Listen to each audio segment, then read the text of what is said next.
नमस्कार, आप देख रहे हैं हमारा फेवरेट शो इकोनॉमी टुडे। कारोबारी सत्र का पहला दिन यानी कि सोमवार। आप सभी का स्वागत है इस खास शो में। मैं हूं आंचल गुलाटी गुम्बू। और जब हफ्ते की शुरुआत होती है तो कई कारक हैं जो कहीं ना कहीं बाजारों को इफेक्ट करते हैं। तो शेयर बाजार में इस हफ्ते गिरावट का अनुमान जताया जा रहा है। वहीं एफओएमसी की मीटिंग है।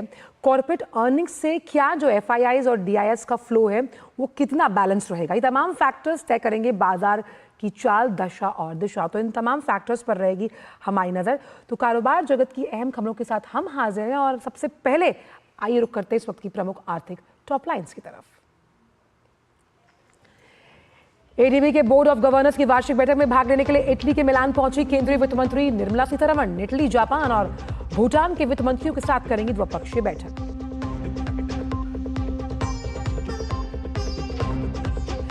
इलेक्शन कमीशन ऑफ इंडिया ने लॉन्च किया नया डिजिटल ऐप। अब एक ही जगह मिलेंगी चुनाव से जुड़ी सभी जरूरी सुविधाएं। लाखों लोगों के साथ चुनाव अधिकारियों को होगा फायदा।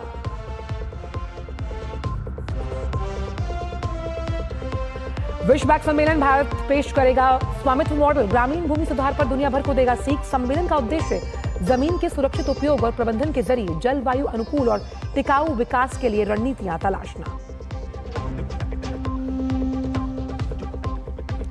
और सप्ताह के पहले कारोबारी दिन आज बढ़त के साथ खुले भारतीय शेयर बाजार। 341 अंकों की बढ़त के साथ 80,800 के पार खुला सेंसेक्स। निफ्टी में भी 82 अंकों की बढ़त, 24,429 का लेवल। तमाम बड़ी खबरों पर रहेगी आज हमारी नजर।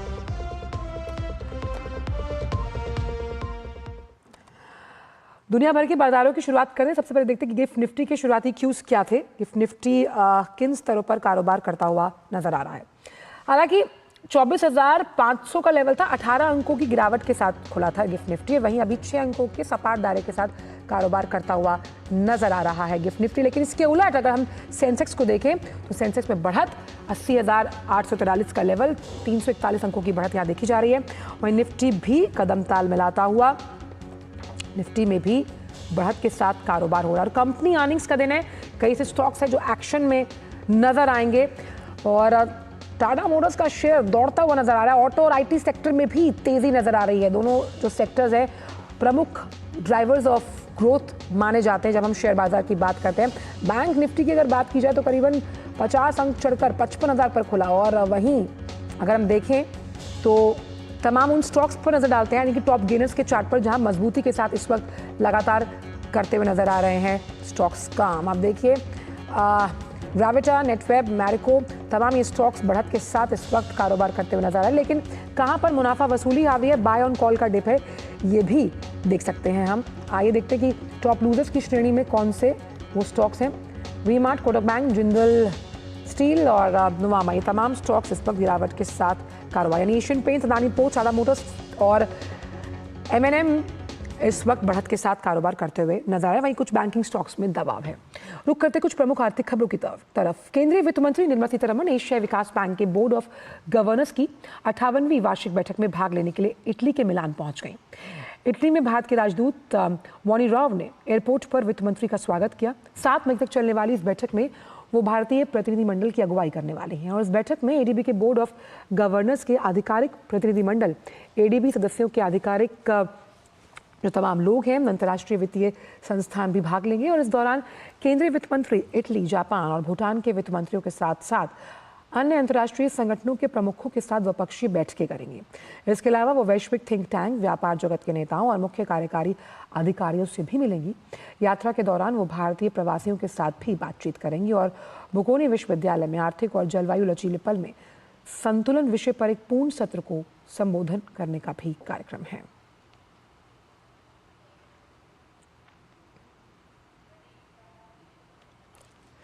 केंद्रीय वाणिज्य और उद्योग मंत्री पीयूष गोयल ने ब्रसल्स में बेल्जियम के रक्षा और विदेश व्यापार मंत्री थियो फ्रैंकिन और फ्लैंडर्स क्षेत्र के मंत्री राष्ट्रपति मेथियास डेम्पेंडले के साथ बैठक की।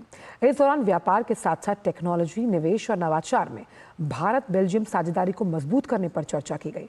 बैठक में द्विपक्षीय व्यापार को बढ़ाने, औद्योगिक सहयोग को आगे ले जाने और सेमीकंडक्टर्स के साथ क्लीन एनर्जी, रक्षा उत्पादन, फार्मास्यूटिकल्स जैसे रणनीतिक क्षेत्रों में निवेश को गहरा करने पर ध्यान केंद्रित किया गया। वहीं उभरती हुई वैश्विक चुनौतियों के बीच दोनों पक्षों ने पारस्परिक समृद्धि और मजबूत आर्थिक सहयोग के साझा दृष्टिकोण को भी दोहराया। साथ ही बैठक में यूरोपीय संघ भारत मुक्त व्यापार समझौते की प्रगति की समीक्षा की गई। और इस बार के वित्त वर्ष की शुरुआत में ही मॉयल ने अप्रैल में अब तक का सर्वश्रेष्ठ उत्पादन दर्ज किया। इस्पात मंत्रालय ने इसकी जानकारी दी कि कंपनी ने अप्रैल में रिकॉर्ड 1.62 लाख टन मैंगनीज अयस्क का उत्पादन किया, जो पिछले वर्ष की इसी अवधि की तुलना से 1.5% ज्यादा है। इसके अलावा खोजपूर्ण कोर ड्रिलिंग में भी उल्लेखनीय वृद्धि हुई है। अप्रैल में 11,453 मीटर की ड्रिलिंग की गई, जो पिछले वर्ष की तुलना की अवधि में 58% की बढ़ोतरी को दर्शाता है। मॉयल के अध्यक्ष और प्रबंध निदेशक अजीत कुमार सक्सेना ने कहा कि अप्रैल में मॉयल का प्रदर्शन आने वाले वर्ष के लिए सकारात्मक संकेत देगा। संगठन निरंतर विकास और मूल्य सृजन के लिए प्रतिबद्ध है। और आइए बात करते हैं भारत की एक और बड़ी उपलब्धि की। भारत वाशिंगटन डीसी स्थित विश्व बैंक मुख्यालय में वैश्विक भूमि सुधार वार्ता की अगुवाई करने वाला है। एक उच्च स्तरीय भारतीय प्रतिनिधिमंडल 8 मई तक होने वाले विश्व बैंक भूमि सम्मेलन में अपनी परिवर्तनकारी स्वामित्व योजना और ग्राम मानचित्र प्लेटफॉर्म पर प्रस्तुतिकरण करेगा। पंचायती राज मंत्रालय ने जानकारी दी कि वरिष्ठ अधिकारियों का प्रतिनिधिमंडल भूमि शासन प्रणाली पर 2 प्रमुख सत्रों में अपनी योजना को पेश करेगा। सम्मेलन में भूमि स्वामित्व में सुधारों को बढ़ाने, भूस्थानिक तकनीकों के उपयोग को बढ़ावा देने, जलवायु चुनौतियों से निपटने के लिए सर्वोत्तम जो तमाम प्रथाएं हैं, रणनीतियां हैं और नए शोध पर भी चर्चा की जाएगी।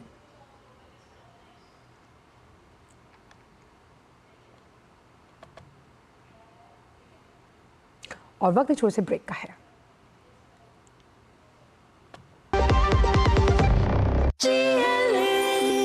जो लक्ष्य चुना था समझ आने लगा है। जीएलए यूनिवर्सिटी, उच्च लक्ष्य की निश्चित प्राप्ति। जब धरती चीर कर निकलता है लोहे का पत्थर और मिलता है मोंगिया के जोश से, फिर तपता है, पिघलता है और बनता है फौलाद। अब होता है सरिया सारी खूबियों के साथ। मोंगिया स्टील, मजबूत देश का मजबूत सरिया। ब्रेक के बाद सभी का स्वागत। और आइए बात करते हैं आज के फोकस से जुड़ी हुई।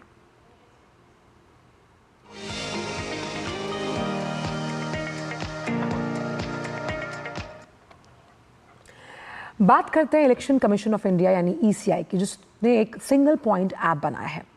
इस एक ऐप से इलेक्शन कमीशन से जुड़े जो तमाम 40 ऐप्स हैं, उन्हें अंडर वन ब्रांच यानी कि एक ही सुविधा इस मंच पर मिलेगी। ईसीआई के अनुसार इन 40 ऐप्स को करीबन 5.5 करोड़ से अधिक बार डाउनलोड किया जा चुका है। सिंगल पॉइंट ऐप के आने के बाद यूजर्स को अलग अलग डाउनलोड नहीं करना पड़ेगा, यानी कि इस नए प्लेटफॉर्म का नाम ईसीआई नेट होगा। ये एक डिजिटल पहल है, चुनाव आयोग की एक नई डिजिटल पहल है कि किस तरह से अलग अलग ऐप से आपको मुक्ति मिले, यानी कि 40 से ज़्यादा पुराने मोबाइल ऐप्स को अब ईसीआई नेट अपने साथ जोड़ लेगा under one umbrella, under one platform. और शानदार यूजर इंटरफेस की वजह से इसका इस्तेमाल करना अब बेहद आसान हो जाएगा, क्योंकि आपको अब एक ही जगह पर तमाम जानकारियां मिलेंगी और सभी चुनावी काम आप एक ही जगह पर कर पाएंगे। बार बार लॉगिन आपको अलग अलग ऐप्स पर नहीं करना होगा अगर आप चुनाव आयोग से जुड़ी या चुनाव से जुड़ी कोई जानकारी चाहते हैं। चुनाव अधिकारियों के साथ साथ जो तमाम राजनीतिक दल हैं, सामाजिक संगठन हैं, उन्हें ये सुविधा मिलेगी, यानी कि ये सुविधा अपने आप में इन सबको मिलेगी और लोगों को अलग अलग ऐप्स को डाउनलोड नहीं करना होगा। इस झंझट से उन्हें मुक्ति मिलती हुई नजर आ रही है। चुनाव आयोग का ये नया डिजिटल प्लेटफॉर्म है और अलग अलग आपको लॉगिन याद करने की जरूरत नहीं पड़ती, यानी कोई भी आप ऐप खोलते हैं तो उसके लॉगिन पासवर्ड यूजर नेम को आपको याद करना पड़ता है, लेकिन इस अब समस्या से निजात मिलती हुई और चुनाव से जुड़ी हर जरूरी जानकारी आप इस ईसीआई नेट के ऐप पर देख पाएंगे। इसके साथ ही लाखों लोगों को इसका फायदा मिलेगा, वहीं साथ ही साथ चुनाव के जो अधिकारी हैं चुनावी प्रक्रिया को और सुलभ, सुगम, पारदर्शी बनाने में भी मदद मिलेगी। तो चुनाव अधिकारियों को भी इससे फायदा मिलता हुआ नजर आएगा।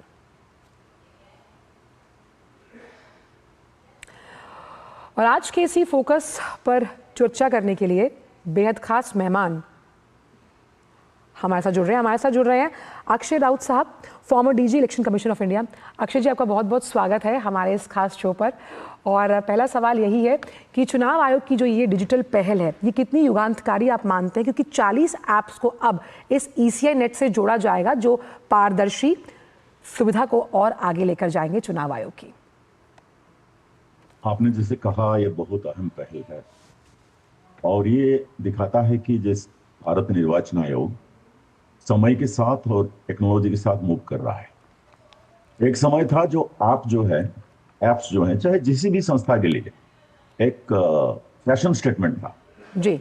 एक से बाद एक आप जुड़ते गए, मतलब मैं पिछले 5-10 साल की बात कर रहा हूँ, जबकि आप एक खोलना या आप इंस्टॉल करना एक बहुत बड़ा फैशन था।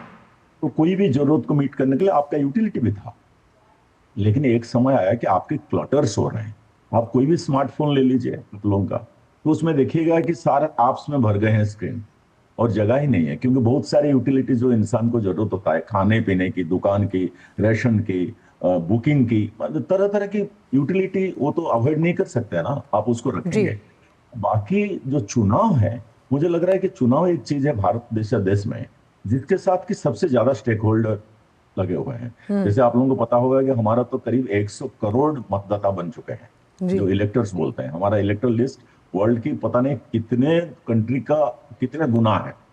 तो ये लोग सब, इनको कुछ सूचनाएं चाहिए जरूर, चुनाव के समय चाहिए, चुनाव के बाहर के समय में चाहिए। जैसे नॉर्मल समय में इलेक्टोरल रोल रिलेटेड इंफॉर्मेशन बहुत चाहिए, रजिस्ट्रेशन के लिए चाहिए, और चेंज ऑफ एड्रेस वो सब के लिए चाहिए। और चुनाव के समय में कहाँ, कब, कैसे चुनाव हो रहा है, कैसे लोग जाके वोट दे सकते हैं, उसके बारे में भी सूचनाएं चाहिए। तो सूचना तो चाहिए ही, लेकिन ये सूचना अगर हर चीज में, जैसे कि आपने अभी सही कहा कि हमारा इलेक्शन में तो 50 लाख एम्प्लॉइज हैं।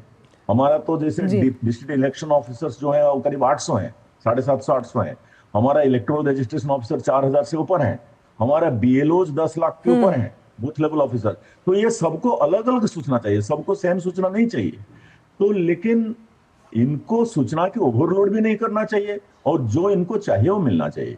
मुझे लग रहा है कि जब भारत निर्वाचन आयोग के प्रयास है कि ये सारे जितने था उसको इकट्ठा करके, इंटीग्रेट करके एक ट्रैफिक जंक्शन से सबको अपने अपने चीजों को जाने के लिए मौका मिलेगा, जब ये बनेगा और रिलीज होगा, मुझे लग रहा है कि बहुत इमेजिनेटिव होगा। क्योंकि टेक्नोलॉजी में इलेक्शन कमीशन या भारत की मान लें, या इलेक्शन कमीशन पर्टिकुलरली मान लें, तो कभी तो टेक्नोलॉजी में कमी नहीं है। लेकिन जब ये फाइनली इंटीग्रेटेड ऐप या वेबसाइट बेस्ड कुछ एक डिजिटल फॉर्मेट निकलेगा, मुझे ये विश्वास है कि ये बहुत ही फ्रेंडली होगा, और पीछे जो लोगों का जो कंप्लेंट है, जो एक्सेस करने के इश्यूज हैं, वो सब सॉर्ट आउट होगा। अब जैसे इलेक्शन मैनेजमेंट में एक्सपेंडिचर कंट्रोल हो रहा है, सिक्योरिटी मैनेजमेंट हो रहा है, और बूथ मैनेजमेंट हो रहा है, इलेक्ट्रॉनिक वोटिंग मशीन के मैनेजमेंट हो रहा है। ये सब के लिए जो जो ऑफिसर उसको करेंगे उसका अलग अलग ऐप है। लेकिन एक अगर जगह में सब इंफॉर्मेशन रह जाए, और ट्रैफिक जंक्शन जैसा, जिसको लेफ्ट जाना है, जिसको राइट जाना है, जिसको सामने जाना है जाए, तो मुझे लग रहा है कि बहुत वो सही रहेगा। लेकिन देखने वाला है कि कितना सहूलियत मिलता है। इन दिनों इलेक्शन कमीशन का काफी सारे रिफॉर्मिस्ट अप्रोच रहा है, बहुत सारे चीज उन्होंने किया है। जैसे कि एक बूथ लेवल ऑफिसर्स के साथ उनका ओरिएंटेशन डिस्कशन शुरू हुआ है, बात शुरू हुआ है, एक पॉलिटिकल वर्कर्स का ट्रेनिंग भी शुरू हुआ है, बहुत सारी चीज। लेकिन ये एक चीज मुझे लग रहा है कि बहुत ही ओवरड्यू था, क्योंकि कंफ्यूजिंग है। बहुत सारे आप रहेंगे, खाली में इलेक्शन कमीशन का नहीं, दूरदर्शन की भी बात समझ लीजिए। आपका अगर 20-30 आप रहेगा तो लोग कहाँ हैं, लोग आपके बाजार में डूब जाते हैं। आपने बहुत ही रोचक तरीके से इसे यूजर इंटरफेस फ्रेंडली भाषा में समझाया कि ये कितना ज्यादा सुगम होने वाला है तमाम उन अपने वोटिंग राइट का इस्तेमाल करने वाले हम जैसे लोगों के लिए। लेकिन इसे यूज़र फ्रेंडली बनाना अपने आप में आपको कैसा लगता है? क्योंकि अभी बिहार विधानसभा इलेक्शंस आने वाले हैं, और उस लिहाज से तमाम जानकारियां अंडर वन रूफ अगर आपको मिलती है, तो जो चुनाव से जुड़े तमाम अधिकारी हैं उनके साथ साथ जो वोट देने जा रहे हैं उनके लिए भी एक सेतु का काम करेगा। बिल्कुल आपने सही कहा। और बिहार चुनाव में शायद मुझे लग रहा है कि इसका प्रयोग करने को एक कंपनी को चांस मिलेगा। आगे और भी इलेक्शन है अगले साल, और ये क्योंकि चुनाव एक चीज है, उसके बारे में सूचना जो है बहुत इंपॉर्टेंट है। इसलिए मीडिया का तो रोल रहता है, क्योंकि लोगों को पता लगना चाहिए कि उनका पोलिंग स्टेशन कहाँ है, किस टाइम में वोटिंग करेंगे, किस टाइम में वोट बंद हो जाएगा। जो बीएलओ है उसको अलग तरह का इंफॉर्मेशन चाहिए। और आजकल जितना सारे, जैसे मान लीजिए मनी पावर को रोकने के लिए, मसल पावर को रोकने के लिए, जो इलेक्शन कमीशन के जो औजार हैं, जो उनका विंग्स हैं, जो उनका फोर्सेस हैं, वो कैसे काम करेंगे, वो भी कनेक्टेड रहेंगे वो आपस के साथ।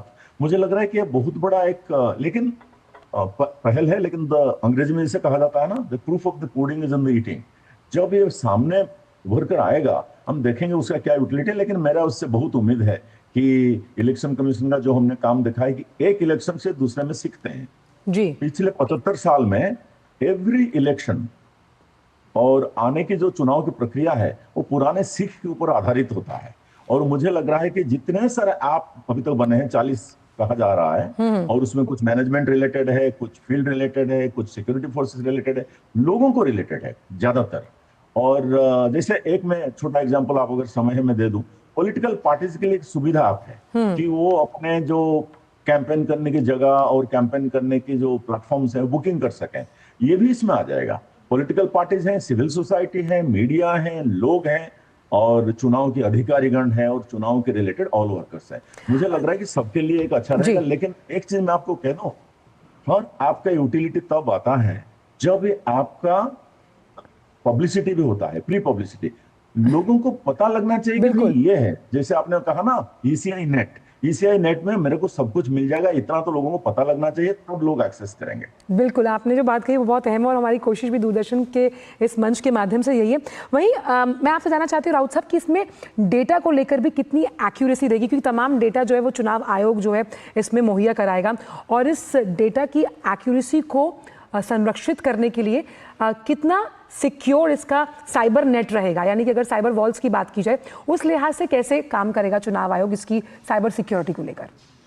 मुझे लग रहा है कि इन दिनों कई महीनों से और बल्कि कई सालों से अभी डाटा की सिक्योरिटी बारे में इलेक्शन कमीशन जितना उजागर है और जो काम कर रहा है वो काबिल तारीफ है, और वो बहुत सफिशिएंट है। क्योंकि इलेक्शन कमीशन का जो डाटा है उनके पास, इसको ये लोग कॉम्प्रोमाइज नहीं कर सकते हैं। ये भारत के लोकतंत्र के साथ जुड़ा हुआ है, इसीलिए बड़े से बड़े टेक्नोलॉजी आयाम जोड़कर इसको किया गया है। लेकिन उसके साथ साथ आपने और एक शायद प्रश्न किया कि डेटा के एक्यूरेसी के बारे में। इसीलिए इन्होंने इलेक्शन कमीशन ने एक डिसीजन लिया है कि ये जो एंट्री होगा information data, only election commission के ऑथराइज्ड ऑफिसर्स करेंगे। दूसरा एक बहुत बड़ा, क्योंकि इन दिनों डाटा के बारे में, वोटर टर्नआउट वगैरह वगैरह के बारे में कुछ जैसे जिसमें कम्युनिकेशन गैप है, इस तरह का कुछ गलतफहमियां हुआ है पिछले कुछ चुनाव में या कुछ जगह में। तो वो इनका कहना है, इलेक्शन कमीशन का, वो सही चीज है। जो लीगली प्रेस्क्राइब्ड फॉर्मेट्स हैं, वो चाहे ऑफलाइन हो या कोई कागज में हो, जैसे कि वेरियस फॉर्म्स एंड फॉर्मेट्स में हो, अगर कोई कंफ्यूजन आपकी डाटा में जो मिल रहा है उसमें हुआ, तो वो लीगली जो सैंक्शन फॉर्मेट है वो ओवरराइड करेगा, वो सबसे ऊपर रहेगा, वही सही होगा। तो इस तरह का उन्होंने काफी सारे स्टेप्स लिया है, जिससे मुझे लग रहा है कि इसमें कोई इसमें यूजफुलनेस रहेगा, सिक्योरिटी रहेगा, और काउंटर चेक जो बैकएंड के आपके जो रियल फॉर्मेट्स हैं, जो legally sanction statutory sanction format है, उसकी जो सबसे बड़ी फाइनल जो आंसर है या फाइनल आर्बिट्रेशन है उसी से मिलेगा, ये भी उसमें इनबिल्ट है। तो मुझे लग रहा है सुरक्षित है और यूजफुल रहेगा। वहीं अगर हम इसको ऐसे भी समझने की कोशिश करें, क्योंकि फर्स्ट टाइम वोटर्स को लगातार चुनाव आयोग ये चाहता है कि वो सबसे अहम हिस्सा होते हैं इस लोकतांत्रिक प्रक्रिया का, जहां हम अपने संवैधानिक हक का इस्तेमाल करते हैं। फर्स्ट टाइम वोटर्स के लिए कितना एक्साइटिंग होने वाला है, कि बिकॉज आज का जो यूथ है वो बहुत टेक्नोक्रेट है, टेक फ्रेंडली है, और उनसे समझकर जो उनसे पहले वाली जनरेशन है उसको भी वो समझा सकते हैं इस तरह के ऐप्स को लेकर। तो मुझे लग रहा है कि आपने सही कहा, ये जो इस तरह का जो हम लोग ट्रांजिशन कर रहे हैं उससे यूथ ज्यादा अट्रैक्टेड फील करेंगे। यूथ का टेक्नोलॉजी के साथ एक नॉर्मल रिलेशन है, और टेक्नोलॉजी भी every day every night move कर रहा है। मुझे लग रहा है कि जैसे ये जो ईसीआई नेट बन रहा है, ये ऐसे नहीं कि एक बार में हो गया उसको भूल जाएंगे, ऐसे बात नहीं है। मुझे लग रहा है कि it will be continuous process, जिसमें इसका इंप्रूवमेंट भी किया जाएगा, नए नए टेक्नोलॉजी को शामिल किया जाएगा, नए नए जरूरत, जैसे यूथ का आपने कहा, यूथ के उनके जरूरत, उनके नई पंजीकरण, फॉर एग्जाम्पल नई पंजीकरण का पहले एक था कि एक ही बार पंजीकरण हो सकता है साल में, जो उनका न्यू रजिस्ट्रेशन जो है लेकिन उसको 4 बार अभी किया गया है, 4 बार नए पंजीकरण कर सकते हैं। मुझे लग रहा है कि ये जो आप में ये इनबिल्ट होगा, और जितना जल्दी यूथ इसको एक्सेस और यूज कर पाएगा और लोगों के पास पहुंचा पाएगा, और कोई नहीं कर पाएंगे। ये यूथ के लिए खास करके बूंद साबित होगा। एक और चीज बताऊंगा, जो आपने शायद टर्नआउट की तरफ भी कहा कि उनका बढ़ चढ़कर टेक पार्ट करना, जितना SVEEP for example systematic voters education and electoral participation, इसके रिलेट करके जितना ऐप है वो भी इसमें आ गया। वोटर टर्नआउट को आगे बढ़ाने के लिए जितना सारे स्किल्स और ये जितने सारे पहल का जरूरत है, जो ऑफिसर्स उसमें जुड़े जी। हुए हैं वो भी सब इसमें आ गए। इसमें जैसे लग रहा है कि एक वन विंडो में सब कुछ आपको मिल जाएगा। जी। तो लेकिन फाइनली जब ये बनेगा वो कितना तंदुरुस्त है, मेरी तो उम्मीद बहुत ज्यादा है, क्योंकि जो इलेक्शन कमीशन को मैं जैसे देखा हूं पिछले 15-20 साल से, जी। तो उनका जो काम करने के तरीका मुझसे तो उम्मीद है। लेकिन जब ये इंटीग्रेटेड जी प्लेटफॉर्म आ जाएगा जी। तब उसका यूजफुलनेस मुझे लग रहा है कि धीरे धीरे लोगों को बिल्कुल, पता लग उम्मीद करते हैं कि जो सुपर ऐप है ये अपने आप में युगांतकारी और क्रांतिकारी बदलाव लेकर आएगा। चुनाव आयोग की तमाम जो संवैधानिक प्रक्रियाएं हैं उसमें बहुत बहुत शुक्रिया अक्षय राउत साहब, आप इस शो पर आए और बहुत ही रोचक और बेहतरीन तरीके से तमाम जो जिज्ञासाएं थी इस ऐप के बारे में जो दर्शक देख रहे होंगे वो तमाम जिज्ञासाएं शांत हो गई होंगी। बहुत बहुत शुक्रिया अपने विचारों को इस मंच से साझा करने के लिए, अपना कीमती समय निकालने के लिए। तो किस तरह से ये सुपर ऐप जो 40 अलग अलग ऐप्स हैं जिसमें वोट से जुड़ी हुई तमाम जानकारी अगर आप लेना चाहते हैं तो अंडर वन रूफ आपको मिल पाएंगी ECI नेट द्वारा। रुक करते हैं अगली खबर का, जो कि भारत जीनोम संपादित चावल से जुड़ी हुई है, जिसकी किस्मों को विकसित करने वाला दुनिया का पहला देश कौन बना भारत। भारतीय कृषि अनुसंधान परिषद में आयोजित कार्यक्रम में केंद्रीय कृषि और किसान कल्याण मंत्री शिवराज सिंह चौहान ने इसे लॉन्च किया। DRR धान 100 कमला और पूसा DST राइस 1, इस नाम से ये धान जो है इनकी किस्में कम पानी में तैयार होती हैं और साथ ही अधिक उत्पादकता देती हैं। आप इस रिपोर्ट को देखिए और हमें दीजिए इजाजत। कल फिर मुलाकात होगी एक नए फोकस के साथ। नमस्कार। कृषि के क्षेत्र में भारत ने बड़ी उपलब्धि हासिल करते हुए जीनोम संपादित चावल की किस्में विकसित करने वाला दुनिया का पहला देश बन गया है। केंद्रीय कृषि एवं किसान कल्याण और ग्रामीण विकास मंत्री शिवराज सिंह चौहान ने देश में विकसित विश्व की पहली 2 जीनोम संपादित चावल की किस्मों का लोकार्पण किया और वैज्ञानिक शोध की दिशा में नवाचार की शुरुआत की। इस अवसर पर केंद्रीय मंत्री ने दोनों किस्मों के अनुसंधान में योगदान करने वाले वैज्ञानिकों को सम्मानित भी किया। उन्होंने कहा कि आने वाले समय में खाद्य सुरक्षा सुनिश्चित करने, पोषण युक्त उत्पादन बढ़ाने और देश के साथ साथ दुनिया के लिए खाद्यान्न की व्यवस्था करते हुए भारत को फूड बास्केट बनाने के मकसद से काम करना होगा। प्रधानमंत्री जी का संकल्प विकसित भारत, और विकसित भारत विकसित खेती के बिना नहीं बन सकता, समृद्ध किसान के बिना भी नहीं बन सकता। किसान आगे बढ़ेगा, समृद्ध होगा और खेती विकसित होगी, तभी संपूर्णता पूरी तरह से हम विकसित भारत का लक्ष्य प्राप्त कर पाएंगे। प्रधानमंत्री जी के नेतृत्व में काम बड़ी तेजी से चल रहा है। वैभवशाली भारत, एक गौरवशाली भारत, संपन्न भारत, एक समृद्ध भारत, एक शक्तिशाली भारत का निर्माण हो रहा है और खेती उसका मुख्य आधार है। ICAR ने भारत की पहली जीनोम संपादित चावल की किस्में DRR धान 100 कमला और पूसा DST राइस 1 विकसित की हैं। ये किस्में अधिक उत्पादन, जलवायु अनुकूलता और जल संरक्षण में क्रांतिकारी बदलाव लाने की क्षमता रखती हैं। इन नई किस्मों को जीनोम संपादन तकनीक यानी CRISPR-Cas आधारित जीनोम एडिटिंग तकनीक से विकसित किया गया है, जिससे जीवों के मूल जीन में सूक्ष्म बदलाव किए जाते हैं और कोई विदेशी DNA नहीं जोड़ा जाता। SDN1 और SDN2 प्रकार के जीनोम एडिटिंग को सामान्य फसलों के तहत भारत सरकार के जैव सुरक्षा नियमों के तहत मंजूरी प्राप्त हो चुकी है। ICAR ने 2018 में राष्ट्रीय कृषि विज्ञान निधि के तहत 2 प्रमुख धान की किस्मों सांबा महसूरी और MTU 1010 को बेहतर बनाने के लिए जीनोम एडिटिंग अनुसंधान शुरू किया था। इसका परिणाम है इसमें उपज में 19% तक वृद्धि, ग्रीन हाउस गैस उत्सर्जन में 20% तक की कमी, सिंचाई जल की 7,500 मिलियन घन मीटर की बचत, सूखा, लवणता और जलवायु दबाव के प्रति बेहतर सहनशीलता विकसित हुई है। जो मुख्य स्टेपल फसलें हैं, गेहूं हो और धान हो, इसमें बहुत तरह की चुनौतियों को हम लोग को सामने करना पड़ता है। सबसे बड़ी बात तो यह है कि जो क्लाइमेट रेजिलियंस का जो इशू है, क्लाइमेट चेंज का विषय है, उस पर हम लोग को नई नई वैरायटीज़ की आवश्यकता पड़ी और हमारे ICAR के सभी जो संस्थाएं हैं उन्होंने क्लाइमेट रेजिलियंट वैरायटीज़ हम लोगों ने पैदा की है और उसको हम लोग सीड चेन में लाने का प्रयास कर रहे हैं। ये जो टेक्नोलॉजी डेवलप हुई है, ये हमारे देश में हमारे साइंटिस्ट ने पैदा की है, डेवलप की है। ये किस्में आंध्र प्रदेश, तेलंगाना, कर्नाटक, तमिलनाडु, पुडुचेरी, केरल, छत्तीसगढ़, महाराष्ट्र, मध्य प्रदेश, ओडिशा, झारखंड, बिहार, उत्तर प्रदेश और पश्चिम बंगाल राज्यों के लिए विकसित की गई है। भारत सरकार ने बजट 2023-24 में कृषि फसलों के लिए 500 करोड़ रुपए जीनोम एडिटिंग हेतु आवंटित किए हैं। यह वैज्ञानिकों की कड़ी मेहनत का परिणाम है कि भारत ने दुनिया में पहली बार इस तरीके की सफलता हासिल की है और भारत दुनिया में पहला ऐसा देश बन गया है जिसने चावल की 2 किस्मों की जीनोम एडिटिंग करके उन्हें और उन्नत बनाया है। ऐसी ही कोशिश दलहन तिलहन में भी की जा रही है, जिससे कि इन फसलों को और उन्नत तो किया ही जा सके, साथ ही उत्पादन को बढ़ाकर भारत ही नहीं बल्कि विश्व की खाद्य जरूरतों को पूरा किया जा सके। कैमरामैन सुमित नोटियाल के साथ अजीत द्विवेदी, डीडी न्यूज, दिल्ली।